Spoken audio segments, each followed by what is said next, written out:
कांग्रेस में देखें तो छोटे मियाँ तो छोटे मियाँ, बड़े मियाँ सुभान अल्लाह। किसी ने टंचमाल कहा तो एक वरिष्ठ नेता कह रहे हैं आइटम नंबर। हम बात कर रहे हैं बीजेपी के वरिष्ठ नेता और केंद्रीय मंत्री स्मृति जुबिन ईरानी हमारे साथ हैं। इसको किस रूप में देखते हैं आप, जबकि उस पार्टी के आला कमान भी खुद महिला हैं और इस तरह की मुझे लगता टिप्पणियां? है कि ये निम्न स्तर की राजनीति मात्र कांग्रेस का ही संस्कार हो सकता है। कमलनाथ जी का एक कांग्रेस की सभा में एक महिला प्रतिद्वंदी पर इस प्रकार से अभद्र टिप्पणियां करना और साथ ही वहां बैठे कांग्रेस के पुरुष कार्यकर्ताओं द्वारा जोर जोर से हंसना और तालियां बजाना, यह आपको बताता है मूलभूत कांग्रेस की महिला के प्रति क्या दृष्टिकोण है। ये भी अपने आप में शायद चौंकाने वाला नहीं है कि गांधी खानदान इस विषय पर चुप्पी साधा बैठा है।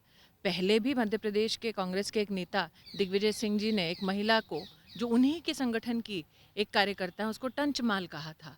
तो शायद उन पर ना एक्शन लेकर आज कमलनाथ भी प्रोत्साहित हुए हैं कि अगर महिला प्रतिद्वंदी से आपको हिसाब बराबर करना है तो उसको सरेआम आप उसके ऊपर अभद्र टिप्पणियां करें।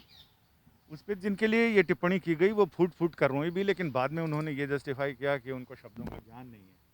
मैं इतना ही कहना चाहती हूँ कि इस देश में जिसको भी सरल हिंदी आती है, वो कमलनाथ जी ने क्या कहा वो भली भांति समझते हैं। शायद उनको इस बात को स्वीकार करने में तकलीफ़ हो रही है कि एक गरीब परिवार में जन्मी बेटी अपनी मेहनत से अपने राज्य में, राज्य की राजनीति में एक अमिट छाप छोड़ रही है। और अगर उसके ऊपर इस प्रकार की अभद्र टिप्पणी करके कमलनाथ जी को लगता है कि ऐसी महिला का मनोबल टूट जाएगा, तो मुझे लगता है उन्हें बहुत बड़ी गलतफहमी है। लेकिन साथ ही जैसे कि आपने अपने प्रश्न में ही कहा कि एक ऐसी पार्टी है जिसकी आलाकमान और अध्यक्षा स्वयं एक महिला है और वो महिला चुप्पी साधी बैठी है।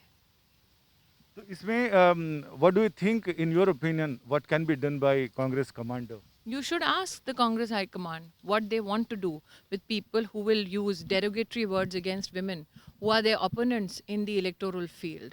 Possibly this has become now a practice in the Congress party that if you need to attack a woman, or for that matter, if you need to describe a female activist, they will use the most heinous words, words which will possibly make you feel that what kind of a party is this, which is led by a woman, but on various platforms has seen women harassed or for that matter demeaned by congressmen of various shapes and sizes or positions.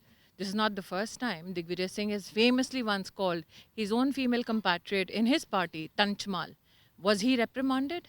Kamalnath will not be reprimanded as well. But at least the nation today knows that this is the true sanskar of the Congress party. इस मुखरता के विरोध में मुख्यमंत्री ने मौन साधा है। आप मुझे बताइए, अगर आप इस प्रकार से एक महिला पर अभद्र टिप्पणी करते किसी वरिष्ठ नेता को देखें, क्या आप निशब्द नहीं हो जाएंगे? मुख्यमंत्री शिवराज सिंह चौहान जिस प्रकार से व्याकुल हुए, जिस प्रकार से आक्रोशित हुए, और उस महिला की आप सोचिए, चुनावी मैदान में वो काम के आधार पर, पार्टी की आइडियोलॉजी के आधार पर चुनावी जंग लड़ना चाहती है और सार्वजनिक तौर पर उस महिला का अपमान कर, उसके खिलाफ निम्न रूप के शब्दों का इस्तेमाल कर, ये किस प्रकार की राजनीति को प्रोत्साहित कर रहे हैं कमलनाथ? कि देश में गरीब परिवार की महिला देश की राजनीति का भाग नहीं बन सकती। आपका बहुत बहुत शुक्रिया। यानी चुनावी महाभारत में अब देखा जाए तो एक और घटना, ऐतिहासिक घटना, जिसका फिर से अध्याय दोहराया जा रहा है, जिसको महाभारत में द्रौपदी का चीरहरण कहते हैं। कैमरामैन संजय चौधरी के साथ संजय शर्मा।